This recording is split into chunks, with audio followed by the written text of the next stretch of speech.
नाम दुर्गेश कुमार है। मैं आज बायोलॉजी का एक बहुत बड़ा चैप्टर जिसका नाम है कोशिका, आज इसके बारे में चर्चा करूंगा। चलिए शुरू करते हैं। आज कोशिका के बारे में बात करते हैं। और देखिए, कोशिका के बारे में अगर बात करते हैं तो कोशिका का इंग्लिश नाम है सेल। क्या नाम है? सेल। ठीक है, इंग्लिश नाम क्या है? सेल। इसका टेक्निकल नाम होता है साइटो। क्या होता है? साइटो।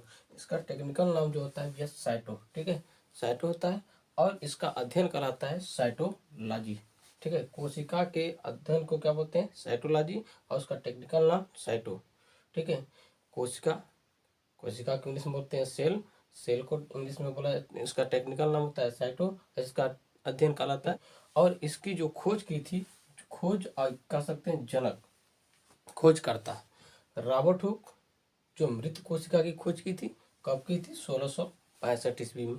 ठीक है, कब खोज की थी? कोशिका के जनक कौन होते हैं? Robert Hooke. मृत कोशिका की खोज की थी कब? 1665 ईस्वी में। इसके बाद एंटोनी वान ल्यूवेनहॉक एक वैज्ञानिक आए जिन्होंने जीवित कोशिका को खोजा। 1674 ईस्वी में। ठीक है, देखिए, एंटोनी वान ल्यूवेनहॉक जीवित कोशिका की खोज की कब? 1674 ईस्वी में। ठीक है, अगर हम बात करें कि अगर इस तरह से देखा जाए तो पूरे जीव जो है ना, जो जीव हैं कोशिकाओं के बने हैं।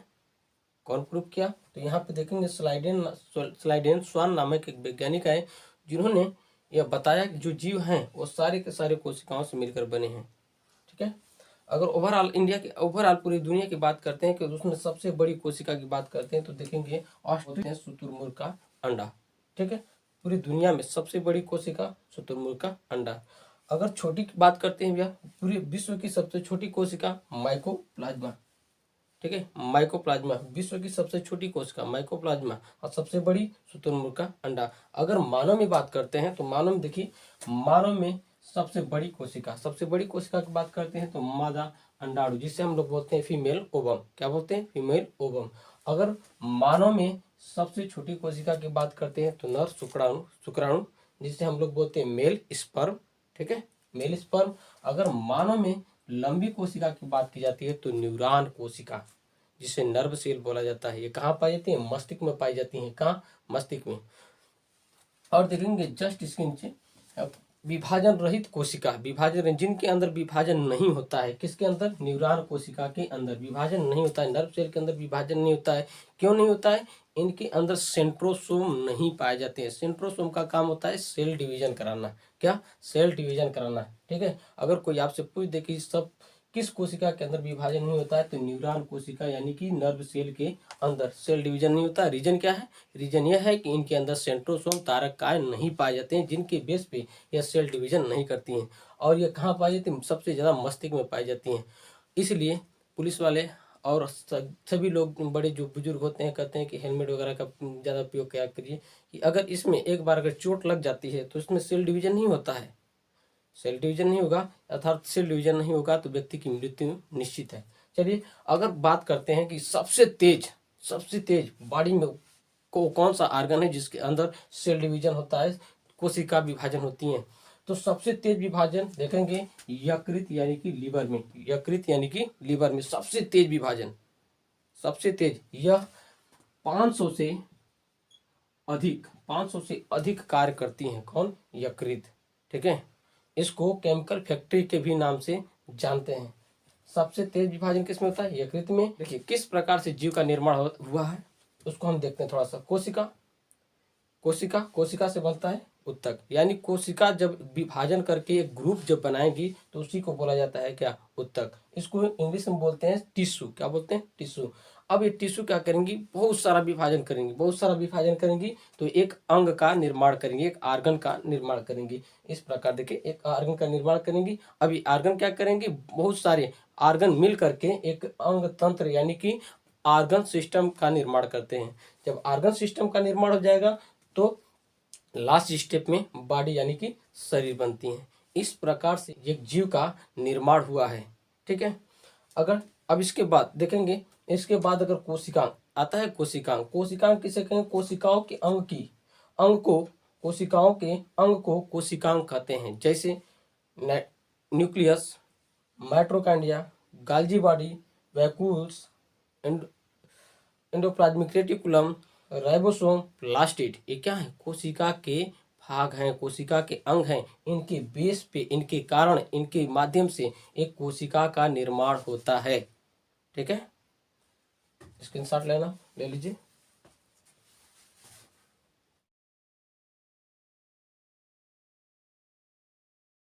अभी हम बात कर रहे थे किसकी? कोशिकांग की बात कर रहे थे ना। कोशिकांग के बारे में देखिए, हमने बताया कि कोशिकांग किसे कहते हैं? कोशिकाओं के अंग क्या बोलते हैं? कोशिकांग। तो कोशिकांग कहेंगे, सबसे पहले हम बात करेंगे किसकी? कोशिका झिल्ली। यह कोशिका के सबसे ऊपरी भाग पे पाए जाने वाली एक लेयर है, एक आवरण है, जिसके अंदर सारे के सारे पार्ट पाए जाते हैं। Mitochondria, गाल्जी body, ribosome, endoplasmic reticulum, जिसे अंतःप्रद्रव्य जालिका के नाम से जाना जाता है, और वैक्यूल्स यानी कि राजधानी, प्लास्टिड यानी कि लवक, सारे के सारे इस झिल्ली के अंदर पाए जाते हैं। ठीक है, देखिए कोशिका झिल्ली, यह कोशिका, मान लीजिए इधर ये कोशिका है, यह कोशिका, इस कोशिका के जो बाहरी आवरण है इसी को बोला जाता है कोशिका झिल्ली। यह पादप और जंतु दोनों में पाई जाने वाली है। यह किसकी बनी होती है? प्रोटीन की बनी होती है। किसकी? प्रोटीन की। जो कोशिका झिल्ली है प्रोटीन की बनी होती है, पादप और जंतु दोनों में पाई जाती हैं। और इसी के बाद एक और कोशिका भित्ति के नाम से जाना जाता है, जिसका नाम इंग्लिश में है सेल वॉल। यह एक पतली झिल्ली होती है और इसी के ऊपर एक मोटी सी झिल्ली पाई जाती है, जिसका नाम है कोशिका भित्ति। यह केवल पादप में ही पाई जाती हैं मजबूत करने के लिए। तो पादप के अंदर यह प्रक्रिया, यह मजबूत बनाने के लिए एक आवरण, डबल आवरण है ना, डबल आवरण दोहरी झिल्ली बनी होती है, जो एक मजबूत आवरण, एक आकार देने का कार्य करती हैं। यह किसकी बनी होती है? सेलुलोज की बनी होती है। किसकी? सेलुलोज की। और यह आकार व सुरक्षा प्रदान करने का कार्य करती हैं। इनका बस इतना याद रखिए, इतना बस। जो कोशिका भित्ति होती हैं ये केवल पादप में पाई जाती हैं, ये दोहरी झिल्ली होती हैं और ये सेलुलोज की बनी होती हैं, और इनका काम क्या है? आकार व सुरक्षा प्रदान करना। ठीक है, दूसरी बात करते हैं, कोशिका के दूसरे भाग की बात करते हैं, तो माइटोकॉन्ड्रिया को हिंदी में बोला जाता है सूत्रकणिका। क्या बोलते हैं? सूत्रकणिका। ध्यान रखिएगा, माइटोकॉन्ड्रिया को हिंदी में बोला जाता है सूत्रकणिका। इसकी खोज सर्वप्रथम 1850 में कोलिकर नामक वैज्ञानिक ने किया था। ध्यान से सुनिए, इसकी खोज 1850 ईस्वी में कोलिकर नामक वैज्ञानिक ने किया था। इसके बाद फ्लेमिंग तथा अल्टमैन ने 1894 ईस्वी में इसका नाम बायोब्लास्ट रखा। बायोब्लास्ट, फ्लेमिंग, अल्टमैन, 1894 ईस्वी में इसका बायोब्लास्ट नाम रखा। इसके बाद सी वेंडा नामक एक वैज्ञानिक आए, जो 1897 ईस्वी में इसका नाम माइटोकॉन्ड्रिया रखा। ठीक है, फिर से समझा दे रहे, माइटोकॉन्ड्रिया एक इंग्लिश नाम है इसका। यह एनर्जी को स्टोर करने का कार्य करती है। ठीक है, इसका हिंदी नाम क्या है? सूत्रकणिका। इसकी जो खोज की गई थी सर्वप्रथम 1850 ईस्वी में की गई थी। इसका जो खोज किया था वैज्ञानिक का नाम कोलिकर नामक वैज्ञानिक ने किया था। इसके बाद फ्लेमिंग तथा अल्टमैन ने 1894 ईस्वी में बायोब्लास्ट इसका नाम रखा। ठीक है, इसका बायोब्लास्ट नाम रखा। और इसके बाद 1897 ईस्वी में सी वेंडा नामक वैज्ञानिक आए, और जो इनका नाम माइटोकॉन्ड्रिया रखा। ठीक है, इसका स्क्रीनशॉट ले लीजिए, फिर आगे डिस्कस करते हैं। ओके, चलिए, मैं बता रहा था आपको माइटोकॉन्ड्रिया के बारे में। माइटोकॉन्ड्रिया में क्रेब्स चक्र पाया जाता है। ठीक है, क्रेब्स चक्र, और क्रेब्स चक्र से संबंधित विभिन्न एंजाइम का निर्माण होता है। और देखेंगे क्रेब्स चक्र से संबंधित है ना, क्रेब्स चक्र से एटीपी का निर्माण होता है, और 38 एटीपी मिल करके एक ग्लूकोज का निर्माण करते हैं, और ग्लूकोज ऊर्जा देने का कार्य करता है। और इसी के कारण इसको ऊर्जा का गृह बोला जाता है। ठीक है, power energy of power house. ठीक है, energy of power house mitochondria को कहा जाता है। अगर आपसे कोई पूछ ले कि कोशिका के अंदर श्वसन का कार्य कौन करता है, तो माइटोकॉन्ड्रिया। कौन करता है? माइटोकॉन्ड्रिया। ठीक है, माइटोकॉन्ड्रिया को भूलिएगा नहीं, माइटोकॉन्ड्रिया कोशिका के अंदर श्वसन का कार्य करती है। ठीक है, गैस को लेने देने का कार्य करती है। और इसके साथ साथ देखेंगे यहाँ पे एटीपी का भी निर्माण करती है और 38 एटीपी मिलकर के ग्लूकोज का निर्माण करते हैं और ग्लूकोज ऊर्जा देता है।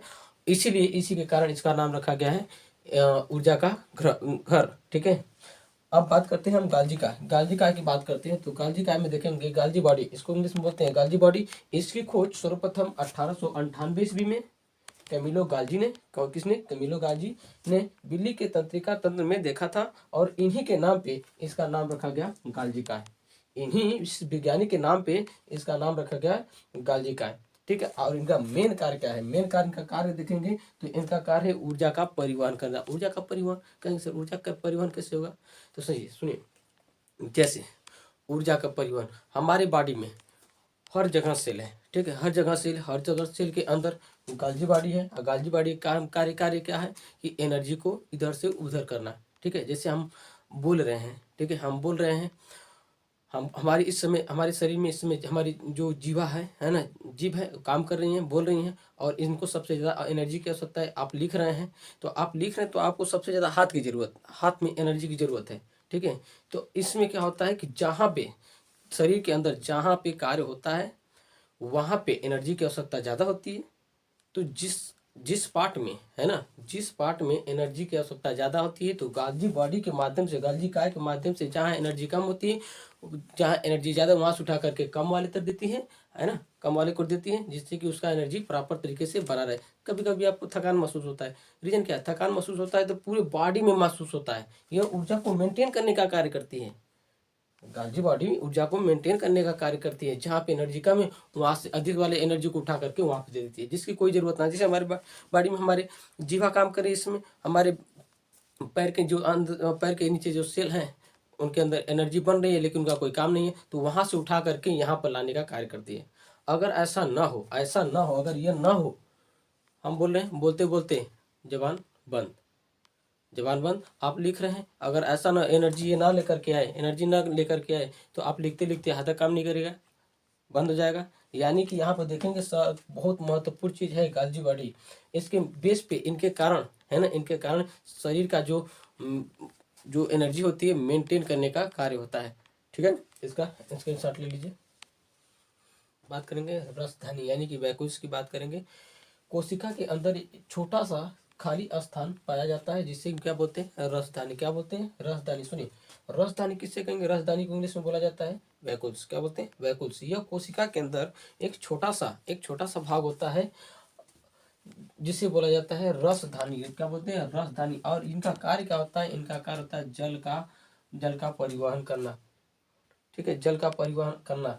और इसमें देखेंगे, अगर कोशिका की बात की, कोशिका के अंदर वैकुल्स की बात की जाती है, रसधानी की बात की जाती है, तो रसधानी देखिए, कोशिका के अंदर 65 से 70% पानी होता है। अगर किसी व्यक्ति का वजन 100 किलो है तो उसके शरीर में 65 लीटर पानी होगा। जंतु कोशिका में छोटे वैकुल्स पाए जाते हैं, लेकिन पादप में देखेंगे बहुत बड़ा वैकुल्स पाया जाता है, क्योंकि उनको पानी की आवश्यकता ज़्यादा होती है। ठीक है, पानी की आवश्यकता ज़्यादा होती है, इसलिए उनके कोशिका के अंदर बहुत बड़ा वैकुल्स पाया जाता है। ठीक है, वैकुल्स का काम क्या है? यानी रसधानी का काम क्या है? जल का यानी कि वाटर का परिवहन करना। कि 1% अगर व्यक्ति के कोशिका के अंदर का पानी घटता है तो प्यास लगती है, प्यास समझ में आती है। अगर 10% घटा तो व्यक्ति मर जाएगा तुरंत। ठीक है, उससे लेना देना नहीं, ये सेल के अंदर की बात है। ठीक है, सेल के अंदर की बात है। अगला देखिए, तारक काय को इंग्लिश में बोलते हैं सेंट्रोसोम। क्या बोलते हैं? सेंट्रोसोम। इसकी खोज टी बोबरी नामक वैज्ञानिक ने 1888 ईस्वी में किया था। इसमें 1888 ईस्वी में किया था, जो कोशिका के केंद्रक के समीप पाई जाती हैं। कोशिका के केंद्रक के समीप, भैया एक कोई कोशिका है, एक केंद्रक है, इसके जस्ट समीप में पाई जाती है। कौन? सेंट्रोसोम यानी कि तारक काय। समझ में? तारक काय। और इनका कार्य क्या होता है? इनका कार्य देखेंगे तो इनका कार्य क्या है? कोशिका विभाजन कराना। ठीक है, कोशिका को विभाजन यानी पुनर्निर्माण करना। ठीक है, एक कोशिका है, जब विभाजन करेंगी तो 2 कोशिका बन जाएंगी। ठीक है, ये किसके माध्यम से हो रहा है? तो तारक काय के माध्यम से, सेंट्रोसोम के माध्यम से। अगर कोई आपसे पूछ दे कि सबसे ज्यादा किसमें विभाजन होता है तो आप सीधे तौर पर कहेंगे कि यकृत में यानी कि लीवर में, ठीक है। लीवर में सबसे तेज विभाजन होता है ना। इसमें क्या होता है कि अगर उसका पार्ट थोड़ा सा भी कट जाता है ना, थोड़ा सा भी कट जाता है तो वो जो बहुत जल्दी वो रिकवर कर लेता है, ठीक है। अगर सबसे कम पूछा जाए तो सबसे कम विभाजन मस्तिष्क में होता है, मस्तिष्क में, है ना। क्यों? क्योंकि उसमें पता है आपको कि तंत्रिका कोशिका पाई जाती है। कौन सी? तंत्रिका, तंत्रिका कोशिका, तंत्रिका कोशिका। तंत्रिका कोशिका के अंदर, तंत्रिका कोशिका के अंदर सेंट्रोसोम नहीं पाया जाता है। क्या नहीं पाया जाता है? सेंट्रोसोम यानी कि तारक कार्य नहीं पाए जाते हैं। इसलिए सबसे कम विभाजन मस्तिष्क में माना जाता है ना। और यह मस्तिष्क में देखेंगे 90% तक पाई जाती है। 10% तक गिलियल से, गिलियल कोशिका पाई जाती हैं। और इनके अंदर तारक होते हैं, और इनके अंदर तारक होते हैं। और इन्हीं के कारण आवश्यकता से जब अधिक कोशिकाएं विभाजन कर लेती हैं, आवश्यकता से अधिक विभाजन कर लेती हैं, तो उसी को बोला जाता है कैंसर, ठीक है। Uncontrollable cell division in any part of body is known as cancer, ठीक है। कैंसर का अगर कोई आपसे परिभाषा पूछे तो साफ तौर से कहना कि कोशिकाओं जब आवश्यकता से अधिक विभाजन कर देती हैं तो उसी को बोला जाता है कैंसर। जैसे कि एग्जाम्पल बताएं, मान लीजिए कोई रूम है, ठीक है, उसमें 50 व्यक्ति के रहने का जगह है। अब उसमें 500 व्यक्ति है ना भर देंगे तो उसमें धक्का धुक्की ऐसे ऐसे करेंगे लोग, है ना। उस दिक्कत को ही बोला जाता है कैंसर। उस दिक्कत को कैंसर बोला जाता है। यानी कि मस्तिष्क के अंदर जो इनका ग्लियल सेल का जो परसेंटेज है 10% है, और उसमें यह कोशिका करती आवश्यकता से अधिक विभाजन कर देंगे तो उसमें धक्का मुक्की होगा। जब धक्का मुक्की होगा तो उसी धक्का मुक्की को क्या बोलते हैं? कैंसर। क्या बोलते हैं? कैंसर, ठीक है। बात समझ में आ रही है? कैंसर, ठीक है। ब्रेन के अंदर आवश्यकता से अधिक जब कोशिकाएं विभाजन कर देती है तो इसी को बोलते हैं ब्रेन कैंसर। क्या बोलते हैं? ब्रेन कैंसर, ठीक है। चलिए यहाँ तक समझ में आया, इसका स्क्रीनशॉट ले लीजिए, आगे समझाते हैं आपको। और विभाग पढ़ते हैं इसके सेल की, ठीक है। अब बात करते हैं किसकी? अंतःप्रद्रव्य जलिका, जिसका नाम है एंडोप्लाज्मिक रेटिकुलम। एंडोप्लाज्मिक रेटिकुलम इसका इंग्लिश नाम है, इसको हिंदी में बोलते हैं अंतःप्रद्रव्य जलिका, है ना। यह देखेंगे इसकी खोज के आर पोटर ने किया था, ठीक है। सुकेंद्रीय यानी कि यूकैरियोटिक कोशिका में, ठीक है, यूकैरियोटिक कोशिका में इसकी खोज की गई थी। किसकी? एंडोप्लाज्मिक रेटिकुलम, जिसको बोलते हैं हिंदी में अंतःप्रद्रव्य जलिका, ठीक है। इनका मुख्य कार्य क्या है? इनका मुख्य कार्य है कोशिका में कंकाल का कार्य करना। कंकाल के यानी कि पिलर का काम। जैसे आप घर मकान बनाते हैं, घर मकान में पिलर लगता है किस लिए? मजबूती को देने के लिए, कि जिसके ऊपर कोई दबाव ना पड़े, है ना। दबाव पड़े तो वो उसको सह सके। अगर ऐसा ना हो तो भी अगर यह ना कार्य करे, अगर अंतःप्रद्रव्य जलिका ना हो तो कोई भी थोड़ा सा दबाएगा बस उसी में बस चिपक जाएंगे, है ना। यानी कि ये पिलर की भांति एकदम मजबूती प्रदान करती है। मान लीजिए कि उंगली को हमारे दबा दिए तो इसी तरह पचकी रह जाएगी, है ना। लेकिन नहीं, इनके अंदर कंकाल जो है, यह पिलर जो है यह मजबूती प्रदान करता है ना। यह देखेंगे यह कोशिका को आंतरिक कंकाल व आंतरिक सहायता प्रदान करने का कार्य करती हैं, ठीक है। इसमें यह दो प्रकार की होती हैं। एक होती है चिकनी अंतःप्रद्रव्य जलिका, जिसको बोला जाता है इंग्लिश में स्मूथ एंडोप्लाज्मिक रेटिकुलम, ठीक है। एक होती है खुरदुरी अंतःप्रद्रव्य जलिका, जिसको बोलते हैं इंग्लिश में रफ एंडोप्लाज्मिक रेटिकुलम, ठीक है। स्मूथ, सबसे पहले हम बात करते हैं स्मूथ की, यानी कि चिकनी अंतःप्रद्रव्य जलिका की बात करते हैं तो इनमें राइबोसोम नहीं पाए जाते हैं, ठीक है। इनमें राइबोसोम नहीं पाए जाते हैं, इसलिए इन्हें चिकनी बोला जाता है, ठीक है। इस प्रकार से देखेंगे ये दो भाग में बटा होता है ना, दो भाग में है। इसमें देखेंगे इस प्रकार से राइबोसोम पाए जाते हैं।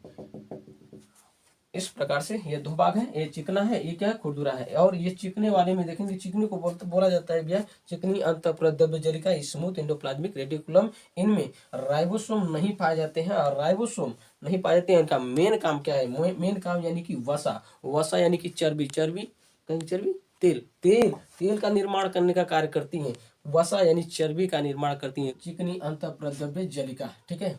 अगर हम बात करते हैं खुरदुरी अंतःप्रद्रव्य जलिका की बात करते हैं तो इनके ऊपर देखेंगे यह वाली एरिया जो दिखाई दे रही है, यह वाली एरिया यह है खुरदुरी अंतःप्रद्रव्य जलिका, और इनके ऊपर देखेंगे राइबोसोम पाए जाते हैं। क्या पाए जाते हैं? राइबोसोम। और राइबोसोम का काम क्या होता है? प्रोटीन का निर्माण करना। किसका? प्रोटीन का। और इसी को, राइबोसोम को ही बोला जाता है प्रोटीन फैक्ट्री। ठीक है जी, फिर से बता दे रहे हैं, अंतःप्रद्रव्य जलिका, एंडोप्लाज्मिक रेटिकुलम इंग्लिश में बोलते हैं। यह इसकी खोज के आर पोर्टर ने सुकेंद्रीय यानी कि यूकैरियोटिक कोशिका में खोजा था।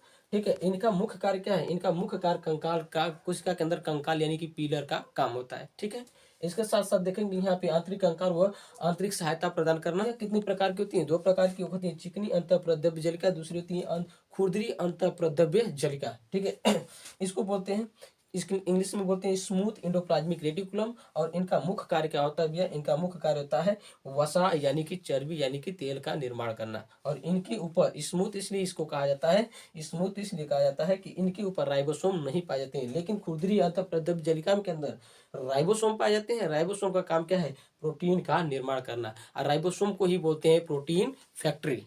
ठीक है, बात समझ में? थोड़ा सा इसको नोट कर लीजिए, स्क्रीनशॉट ले लीजिए। हो गया? चले अगले कोशिकाओं की बात करते हैं। तो चलिए, राइबोसोम। राइबोसोम बहुत महत्वपूर्ण चीज है। देखिए, राइबोसोम, राइबोसोम इंग्लिश में भी बोला जाता है राइबोसोम। क्या बोलते हैं? राइबोसोम। ठीक है, इसकी खोज रॉबिन्सन ब्राउन, रॉबिन्सन ब्राउन ने 1953 ईस्वी में किया था। ठीक है, 1953 ईस्वी में पादप कोशिका में प्लांट सेल में जी फैलेडे ने 1955 ईस्वी में जंतु कोशिका के अंदर खोजा था। ठीक है, और इनका नाम राइबोसोम, इनका नाम रॉबर्ट ने राइबोसोम दिया। कब दिया भैया? तो 1958 ईस्वी में, 1958 ईस्वी में रॉबर्ट ने इसका नाम राइबोसोम दिया। ठीक है, राइबोसोम। देखेंगे इनका मुख्य कार्य क्या होता है? इनका मुख्य कार्य होता है प्रोटीन का निर्माण करना, प्रोटीन का निर्माण करना। और इसी के बेस पे इसको बोला जाता है प्रोटीन फैक्ट्री। किसको? राइबोसोम को प्रोटीन फैक्ट्री क्यों बोला जाता है? क्यों? क्योंकि ये प्रोटीन का निर्माण करती है। ठीक है, और अवसादन गुणांक यानी कि सेडिमेंटेशन कोफिशिएंट के आधार पे, यह एक नाप है। इसके आधार पे देखा गया कि कोशिकाएं दो प्रकार की होती हैं। इसको हम कभी अगले क्लास में हम चर्चा करेंगे, दोनों कोशिका के बारे में।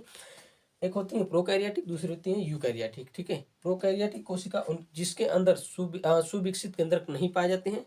ठीक है, प्रोकैरियोटिक कोशिका कहलाती हैं। और यूकैरियोटिक कोशिका जिसके अंदर सुविकसित केंद्रक पाए जाते हैं यानी कि न्यूक्लियस प्रेजेंट होता है। और इनके अंदर, प्रोकैरियोटिक के अंदर न्यूक्लियस प्रेजेंट नहीं होता है।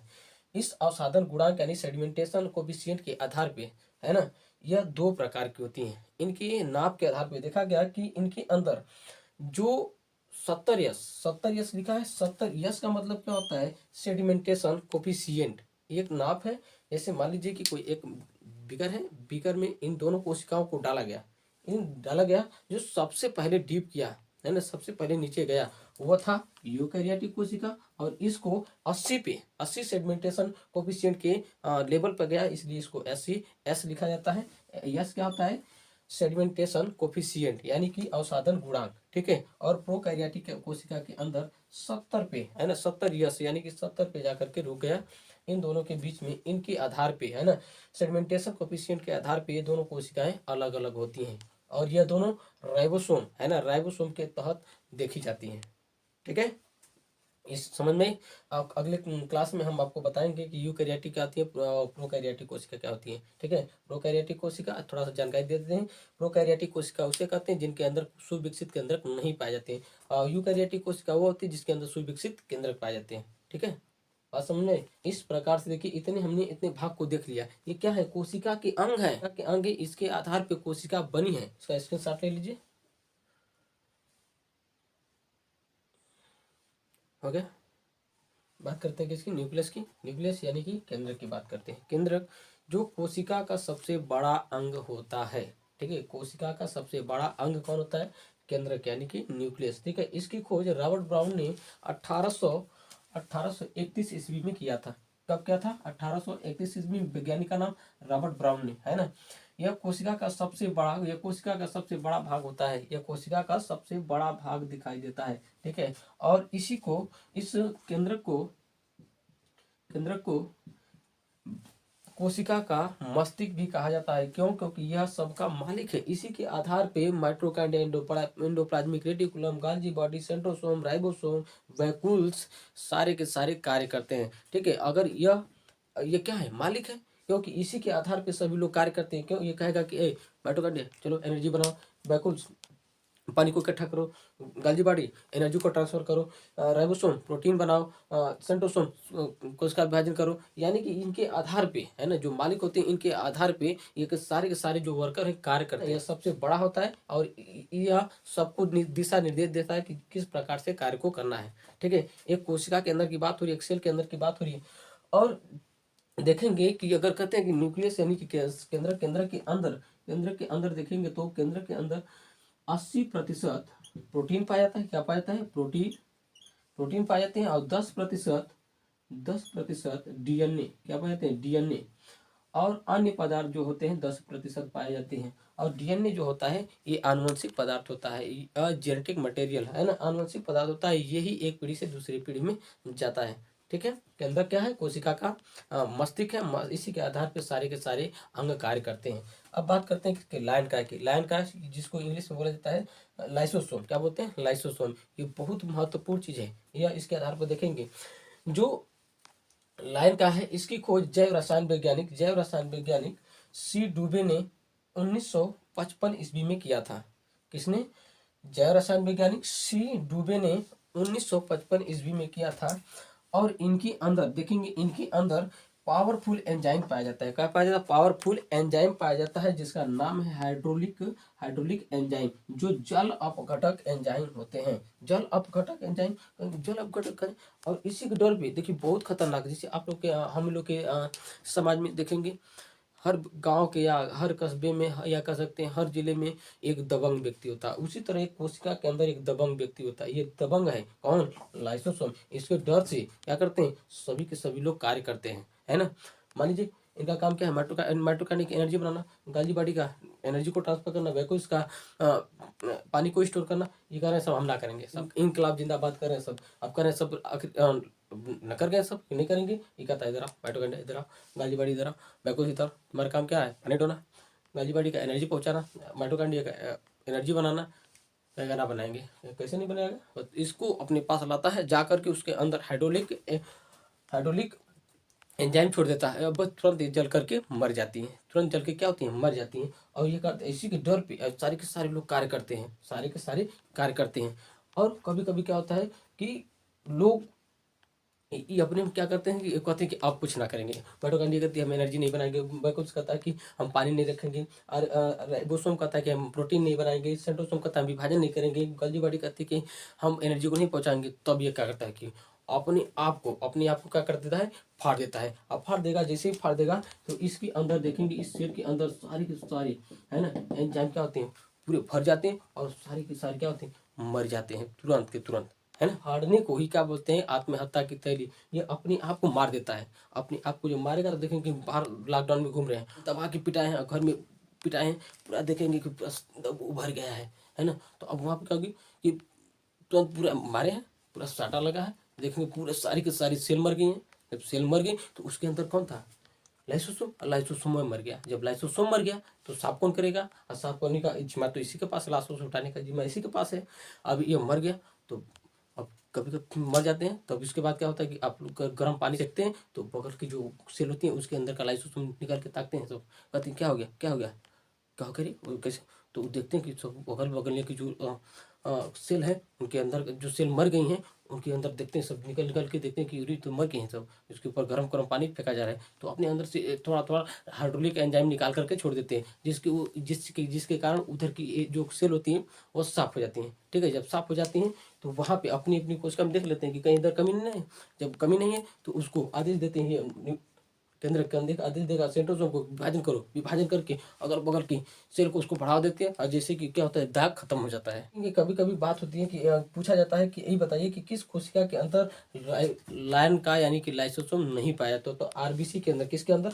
आरबीसी के अंदर लाइसोसोम नहीं पाए जाते हैं। आरबीसी का जीवन काल कितना होता है? 120 दिन, है ना। ये मरने के बाद स्प्लीन यानी कि प्लीहा में इस साइड होता है, प्लीहा इस साइड होता है, यहाँ पे जा करके यह इकट्ठा हो जाती है।